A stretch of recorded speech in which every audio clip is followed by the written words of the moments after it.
El Ministerio Apostólico Altar de Jehová de Eclesia presenta lo mejor del trigo. Apóstol Lourdes Bravo de Villar. Hebreos 12:11 dice: ninguna disciplina al presente parece ser causa de gozo, sino de tristeza, pero después da fruto apacible, sosegado, tranquilo a los que en ella han sido ejercitados, han sido experimentados. Vivimos en un tiempo en el que recibir corrección, exhortación, consejo, advertencia no se acepta comúnmente. Todo el mundo quiere o prefiere palabras de comprensión, de aceptación, porque cada quien se esconde detrás de sus derechos, entre comillas, a cualquier precio. Inclusive prefieren perder amistades, trabajos, relaciones, familiares, cónyuges, e inclusive abandonar la iglesia con tal de que nadie les diga nada en contra de lo que ellos piensan. Esto no es nuevo.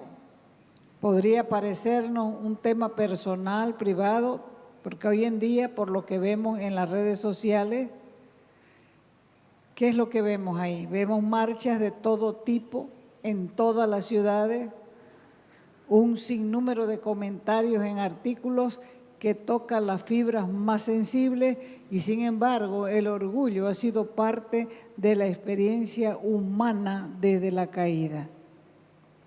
Esa fue la razón por la cual Adán rechazó los mandamientos de Dios y le echó la culpa a su esposa. Esa fue la razón por la que Dios dispersó a los hombres en la Torre de Babel. Y es la causa por la que Dios llevó a Israel al cautiverio.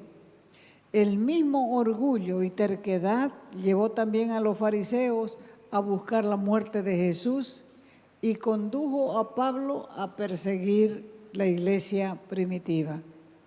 Ahora, ¿cómo se ve este orgullo en la iglesia? Se ve cuando la gente dice: Dios lo sabe, que nadie se meta en esto. Otros dicen: no quiero que piensen mal de mí. Otros: yo sé más que ese hermano que está predicando o que esa hermana que está predicando. O dicen otros excusándose: es que no saben lo que estoy pasando. ¿Por qué evitamos la corrección? ¿Por el orgullo? Simplemente orgullo. Y el orgullo está presente porque tenemos un concepto muy alto de nosotros mismos. Romanos capítulo 12, verso 3. Por la gracia que se me ha dado, les digo a todos ustedes: nadie tenga un concepto de sí mismo más alto que el que debe tener, sino más bien piense de sí mismo con moderación, con cordura, según la medida de fe que Dios le haya dado. Por eso nos ofende que alguien siquiera nos sugiera que estamos equivocados o que hemos actuado mal. Y así es como empezamos a buscar razones, justificaciones, excusas que en vez de favorecernos, nos acusan. La corrección es el corazón del Evangelio. Cualquier argumento que querramos utilizar para evitar la disciplina es contrario al Evangelio. A lo que voy es que el Evangelio nos llama a reconocer nuestros pecados, a confesarlos, a arrepentirnos y a depositar nuestra fe en Cristo para salvación. Esto debemos hacerlo al principio, pero no solamente al principio, sino a lo largo de toda nuestra vida cristiana. La verdad es que cuando pecamos debemos arrepentirnos y debemos arrepentirnos lo más rápido posible. Siempre necesitamos restauración y corrección. Por lo tanto, si negamos que pecamos y que necesitamos corrección, estamos negando el Evangelio también. Primera de Juan, capítulo 1, verso 10. En la Escritura dice así: si afirmamos que no hemos pecado, lo hacemos pasar a Dios por mentiroso. Y su palabra no habita, no vive, no mora en nosotros. Pensemos en esto. Jesús se sometió voluntariamente a la ira de Dios para reconciliarnos consigo mismo. Primera de Timoteo, capítulo 2, del verso 4 adelante, dice: pues Él quiere. ¿Quién es ese Él? ¿Quién es el que quiere? Dios. Él quiere que todos sean salvos y lleguen a conocer la verdad. ¿Cuál es la verdad? Que hay un solo Dios y un solo mediador entre Dios y los hombres, que se llama Jesucristo hombre, quien dio su vida como rescate por todos. Y este testimonio Dios lo ha dado a su debido tiempo. Entonces, Jesús se sometió a toda autoridad. Por eso es que Él es nuestro ejemplo. Cuando estaba delante de Pilato, Juan 19:10 lo registra, que Pilato le dijo a Jesús: ¿te niegas a hablarme? ¿No te das cuenta, le dijo, que tengo poder para ponerte en libertad o para mandar que te crucifiquen? Y Jesús le contestó: no tendrías ningún poder sobre mí si no se te hubiera dado de arriba, le contestó Jesús. Por eso, el que me puso en tus manos es culpable de un pecado más grande. Pero él se sometió ahí a la autoridad. Jesús tomó forma de siervo, dice Filipenses capítulo 2, verso 5 adelante. Dice: su actitud o tu actitud, que viene a ser lo mismo, debe ser como la de Cristo, quien siendo por naturaleza Dios, no consideró ser igual a Dios como algo a que aferrarse, algo a que agarrarse. Por el contrario, se rebajó voluntariamente, tomando la naturaleza de siervo, haciéndose semejante a los seres humanos. Y al manifestarse como hombre, se humilló a sí mismo y se hizo obediente hasta la muerte de su ego y muerte de cruz. Jesús sufrió escarnio. ¿Qué es escarnio? Es burla, es sarcasmo, es injusticia, y no respondió. Todo esto lo hizo sin ser culpable de nada. Ahora, ¿cuánto más nosotros que somos culpables constantemente, debemos someternos humildemente a la corrección de otros? La gente no quiere dejarse corregir. Lo toma como una imposición, pero no sabe que Dios tiene que purificar la iglesia. Por eso es a Cristo que nosotros debemos mirar cuando somos expuestos a la corrección. Para recibir corrección necesitamos humildad para poder vivir el verdadero evangelio. Si no hay humildad, la gente no acepta la corrección. Hay 5 figuras positivas sobre la corrección. La corrección no nos hace sentir bien, pero sin embargo es buena para nosotros. Si la aceptamos con humildad, vamos a ver positivamente, porque la corrección produce gozo. La corrección nos entrena para regocijarnos encima de la circunstancia. Y cuando entendemos que nuestra justicia proviene de Dios, tenemos un gozo que sobrepasa la humillación temporal de la corrección. Un gozo que a su tiempo va a dar un fruto apacible, un fruto de justicia. Lo leímos en Hebreos 12:11 y podemos leerlo de nuevo. Ciertamente, ninguna disciplina en el momento de recibirla parece agradable, sino más bien penosa.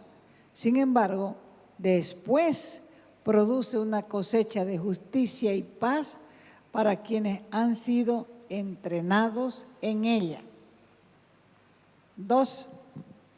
La corrección como crecimiento. Ninguno de nosotros está en la posición de creer que lo sabe todo. Y la corrección bíblica abre nuestros ojos a aquello que estaba velado y nos muestra también cómo conducirnos para la plena edificación de la iglesia.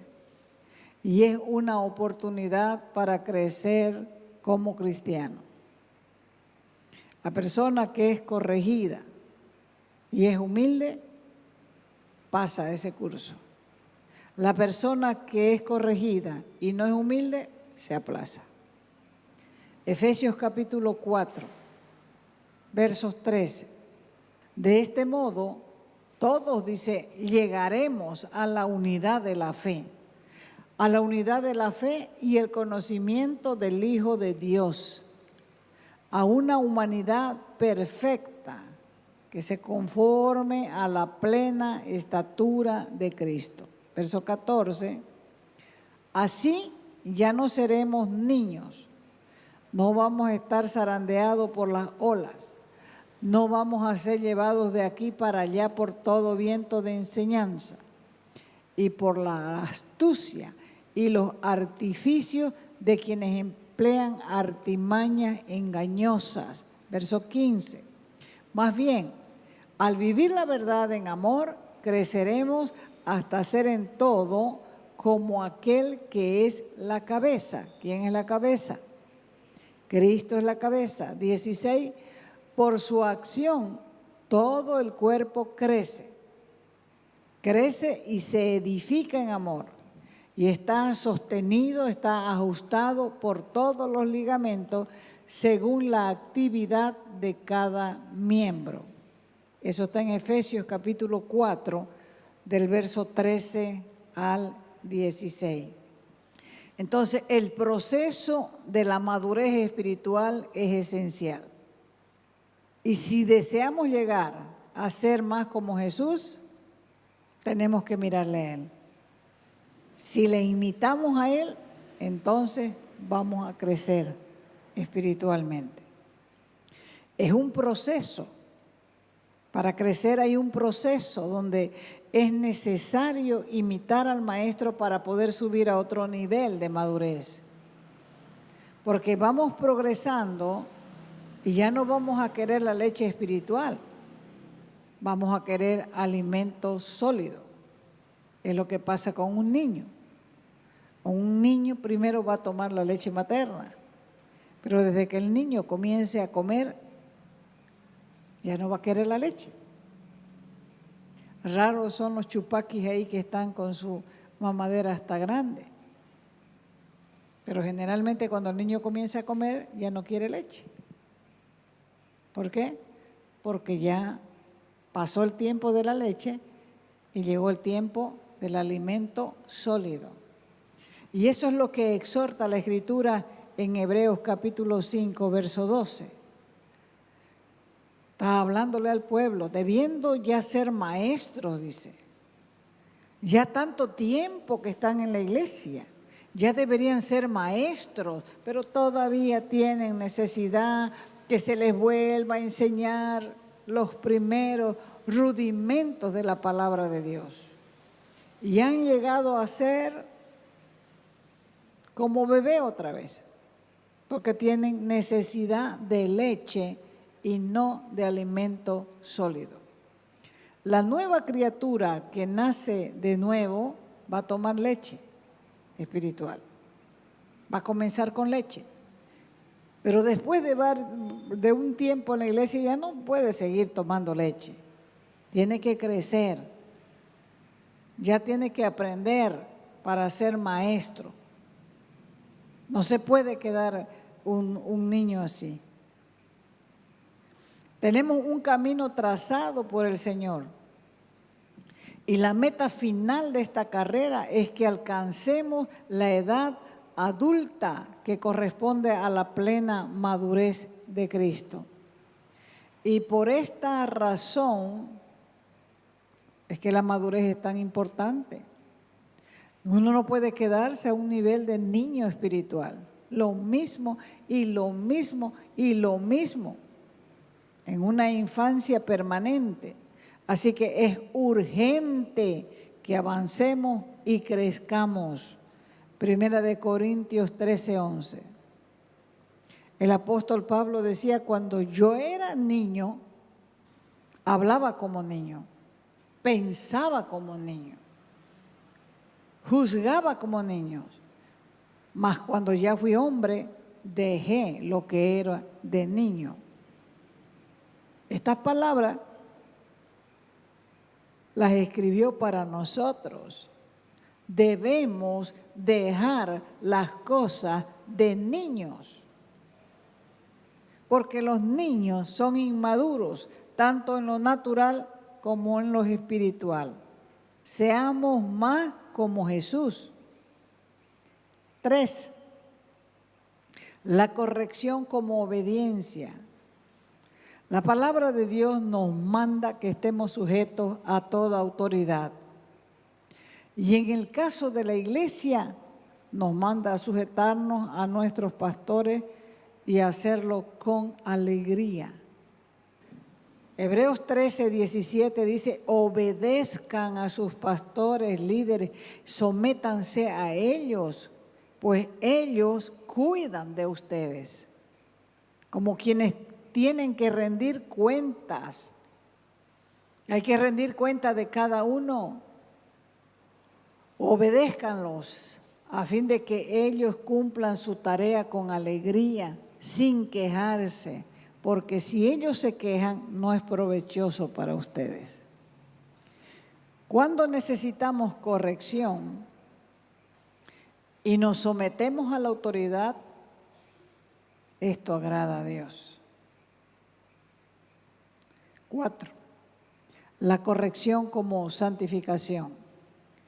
Efesios capítulo 5, del verso 25 al 27. Esposos o maridos amen a sus esposas así como Cristo amó a la iglesia y se entregó por ella para hacerla la iglesia santa. Él la purificó, lavándola con agua mediante la palabra. La palabra lava, la palabra limpia, pero es cuando uno lo lee. Para presentársela a sí mismo como una iglesia radiante, sin mancha, ni arruga, ni ninguna otra imperfección, sino santa e intachable.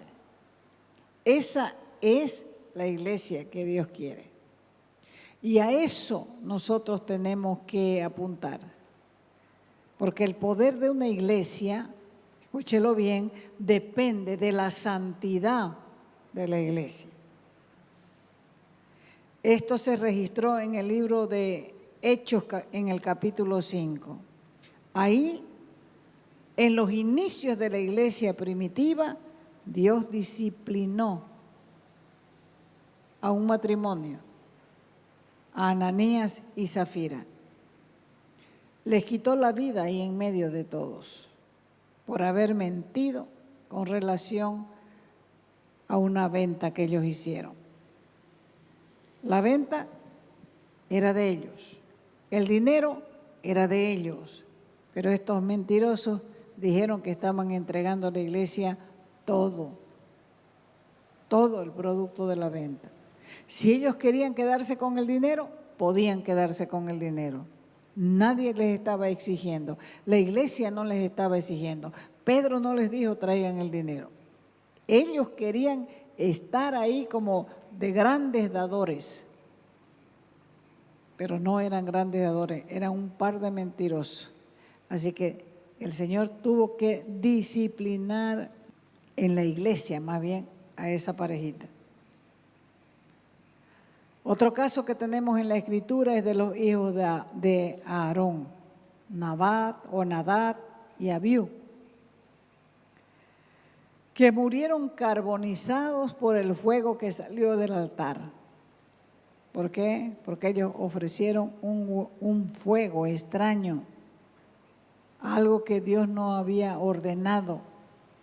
Y estas son ilustraciones reales del deseo de Dios de mantener la santidad en medio de su pueblo. El que no entiende estas cosas va a vivir jugando.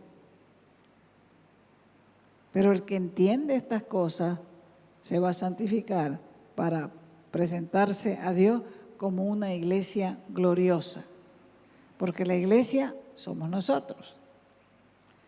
Hoy en día la iglesia le tiene más temor a la opinión pública que a Dios. Por eso la mayoría no practica la disciplina en la iglesia. Y por eso han decidido no ejercerla. Pero si hay algo que tenemos bien claro, es que sin esa disciplina ninguna iglesia puede sostenerse en santidad. Se olvidan que es Dios mismo que quiere una esposa santa, sin mancha, sin arruga o cosa semejante. Es Él que quiere presentarse a sí mismo una iglesia gloriosa. 5, la corrección como ejemplo. Cuando el Espíritu Santo nos convence que se debe ejercer disciplina, estamos estimulando el crecimiento espiritual de la iglesia. De esa manera estamos dando ejemplo, estamos sentando un precedente, estamos mostrando que la corrección tiene un efecto poderoso en todos los que nos rodean. Porque la disciplina o la corrección bien recibida trae frutos y trae frutos que nos preparan para cuando el Señor venga por nosotros. Hay muchos que piensan que la tolerancia es una virtud que debemos adquirir a toda costa. En el reino de Dios no hay tolerancia con el pecado. Fíjese en las cartas que escribió Juan a las iglesias en Apocalipsis, tenían el propósito de llevarlos al arrepentimiento y a la purificación. Porque si la iglesia no tiene temor de Dios, es fácil dejarse seducir por el mundo y las profecías engañosas de la misma gente de la iglesia.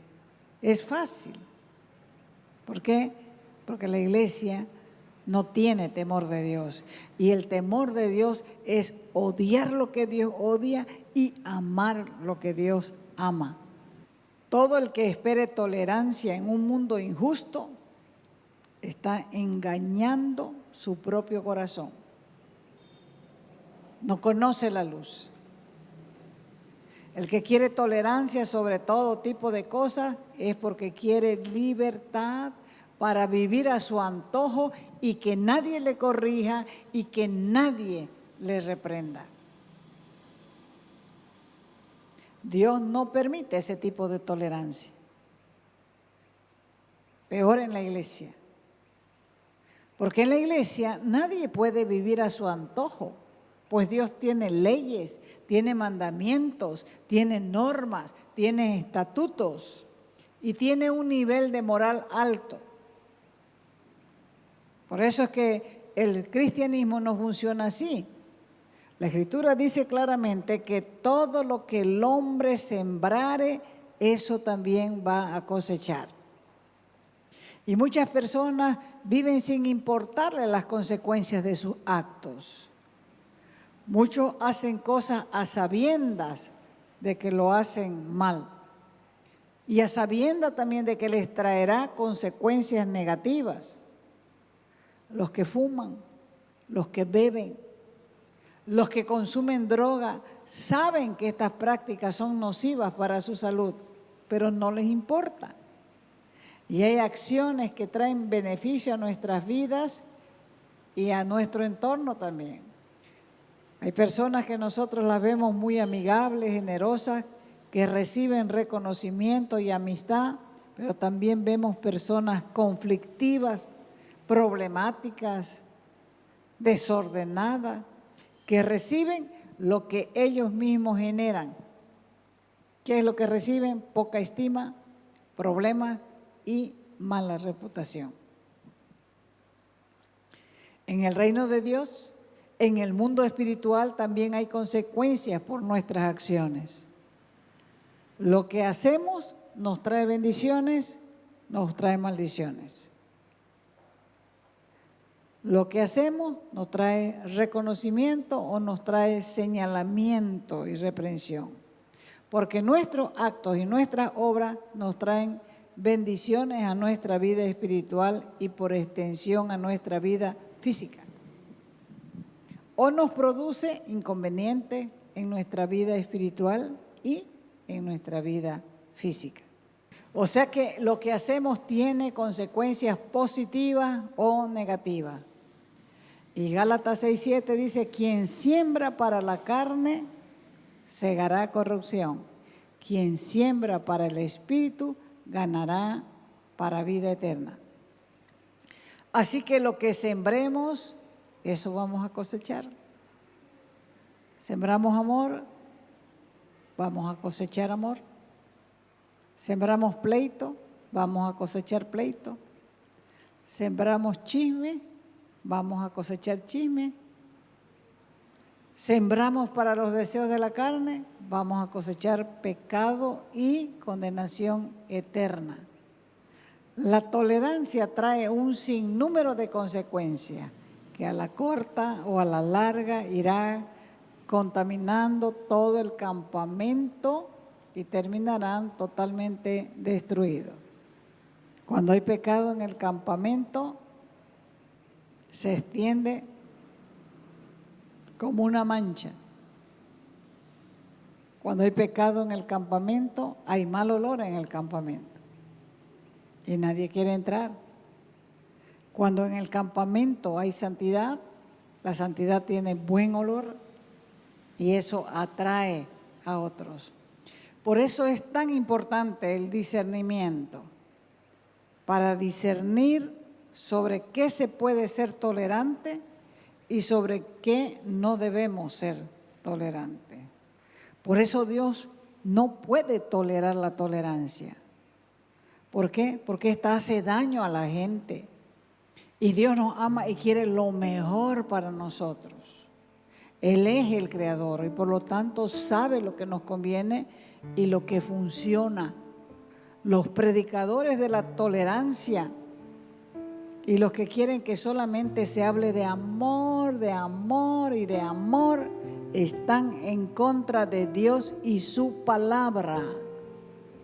Muchas de las cosas que suceden en nuestras vidas son cosechas que estamos recogiendo de siembras que hicimos en el pasado, sean buenas o sean malas. No dejemos de sembrar para el espíritu y no sigamos sembrando para la carne. Busquemos la salvación eterna. Como dice Gálatas 6:9, por lo tanto, siempre que tengamos la oportunidad, hagamos bien a todos y en especial a los que son de la familia de Dios.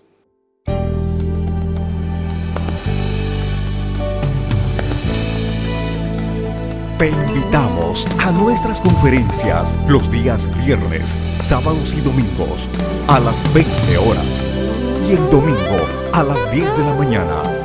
Calle Nicolás Suárez, esquina Félix Pinto,